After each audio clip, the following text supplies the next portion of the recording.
Thank you. Good afternoon, distinguished guests, and ladies and gentlemen. Please allow me to pay my respect to the custodian elders on the land on which we stand today, and pay my respect to elders past, present, and emerging.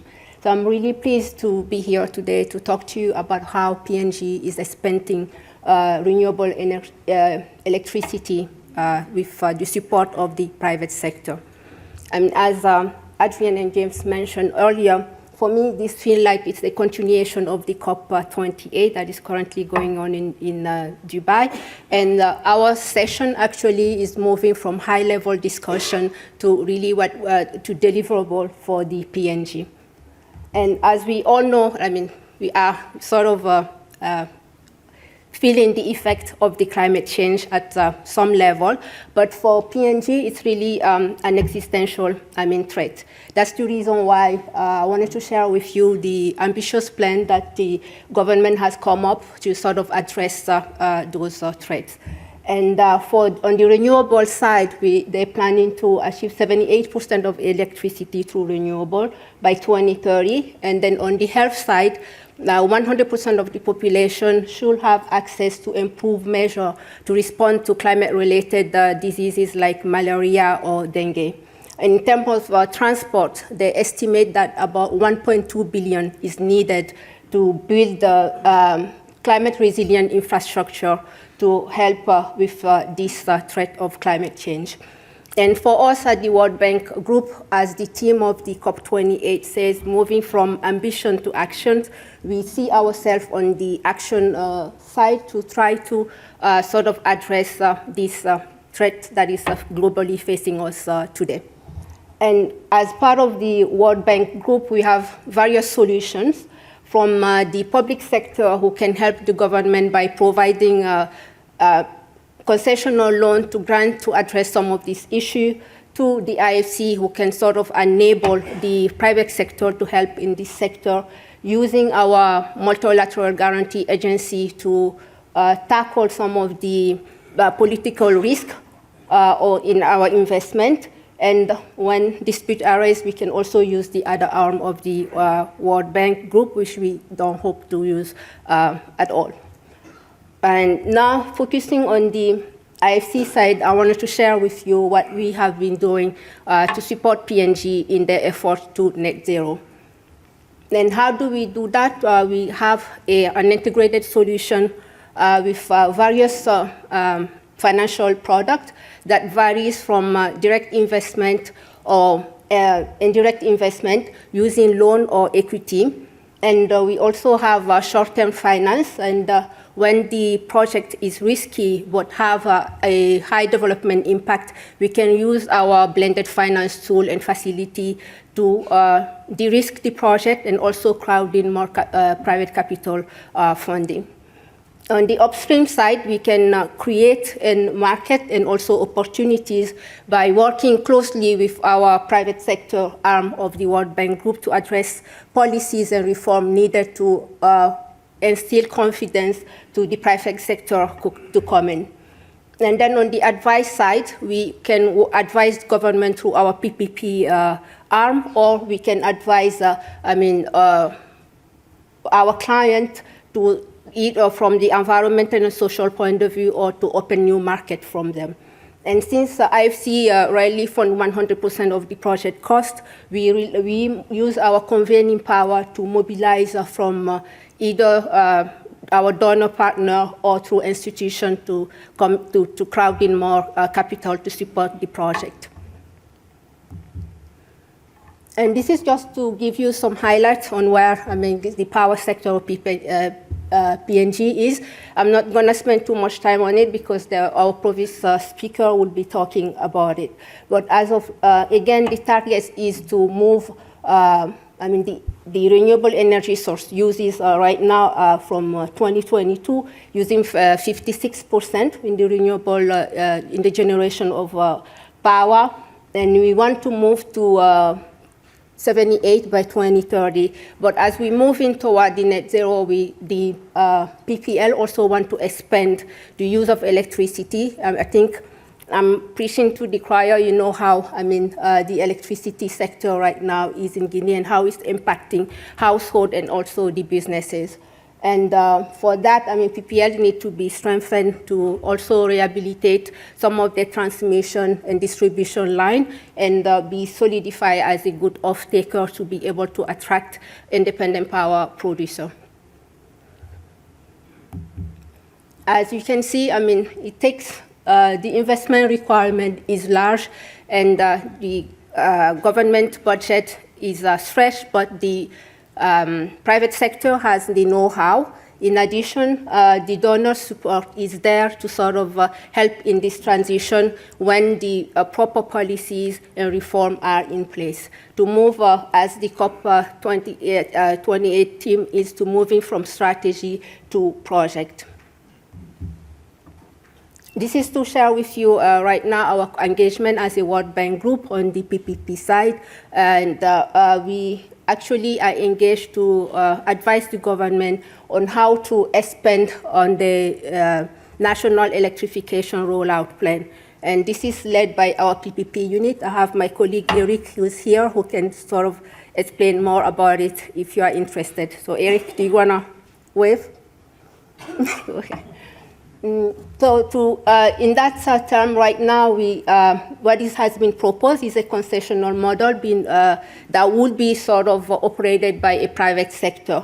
And the 5 mini-grid project site that has been identified is on, you can see them on the screen. So it's to gradually move from diesel generation to power and using solar power and then battery storage.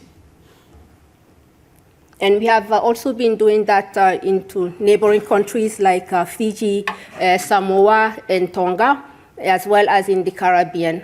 And in addition to this solar project with the PPP unit, we have also we are looking at the hydrogen green hydrogen feasibility in PNG, and trying to see if what policy will be needed to make this viable in PNG. And for that, we actually just signed our first mandate of green hydrogen in Barbados. That will be from solar power to hydrogen to battery storage. So if we can do it in a country like Barbados, I'm pretty sure that we can also do it in PNG. So now talking to our mining companies, we think that the mining company can really help in this initiative of the electrification of PNG. We think that the mining company has a great opportunity to green the sector. It's not only make economical sense for the mining company, it also make economical sense for everyone. Why? Because the green technology actually pays itself faster, so helping to improve the bottom line of the mining companies, while also doing good for the PNG and its people. We have been doing that through with some companies, like globally, either on an EPC basis or an IPP basis, using solar, hydro, as well as wind, and very soon green hydrogen as well. So this is some of an example of the mining companies that we are working with globally, from Rio Tinto to Anglo-American. So we want not only to crowd in foreign direct investment, but we also want the mining company to help develop the communities they are operating in and help the development of the country as a whole. By using climate smart mining, I think it's a responsible way to ensure that as we are taking from the earth like we do in a responsible way, and we also support the community where it is by, James said earlier, to really help boost the livelihood of people to elevate their standard of living. So this is an example of a mining company in Guinea with Guinea Aluminium Corporation. In my country, I'm from Guinea, or from West Africa. So I wanted to share this example with you because I'm familiar with the mining companies in my country, and I know that when it's done right, it can add great value to the communities as well as with the country. So this is just to show that with this loan that the company will also be helping with the railroad corridor, like developing infrastructure. And along this railroad, of course, markets will be open and will help all these micro, small, and medium enterprises. In addition to that, working with us because of our high standard of environmental and social, will make sure that, that the biodiversity is also safe. And I think this is an important target also for PNG. This is just to show you the local benefit of this project alone, and we have other projects that IFC is also supporting in my country, but so you can see that it really helps boost the stakeholder engagement from local to the national level.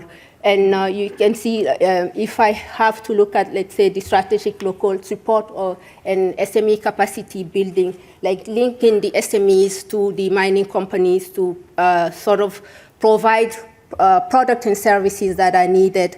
And IFC also helping link those SMEs for access to finance. As you can see here, like over 2,000 SME has been trained. And if you estimate like each of these SMEs are hiring at least 5 people, you can see the direct and indirect impact of such model can have in a country. This is again an example of a global mining company that we work with. We can act as a lender, as an arranger, or as an investor.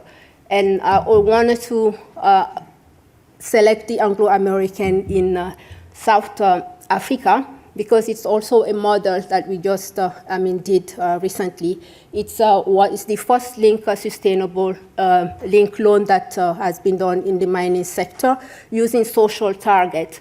And those social targets that were selected is that for every on-site job in the Anglo-American operation, they pledge to create or support 3 off-site jobs. And they also want to improve the quality of education of more than 73,000 students. And if those targets are not met, the interest rate will increase. They also will be adding more funding to the to support the community development of the country. So this is a transparent way to show the mining company shareholders and also to the world that they are not greenwashing, because these metrics are tracked, monitored, and publicly available. So we would like to see, hopefully, the first sustainable link loan be used in one of the PNG, with one of the PNG mining company to have the same effect. So with that, I want to thank you for your attention and just let you know that we as a World Bank Group are available. If you have a solution, if you have an initiative or an idea, we have the solution and we can work with the government to sort of try with policies and reform needed to sort of attract private sector. And that will also be a good benefit for the country. So I will be here with my colleague Eric if you have any questions. And we have our resident representative, Marcus, who's based in PNG, and our manager in CV. Thank you very much for your attention.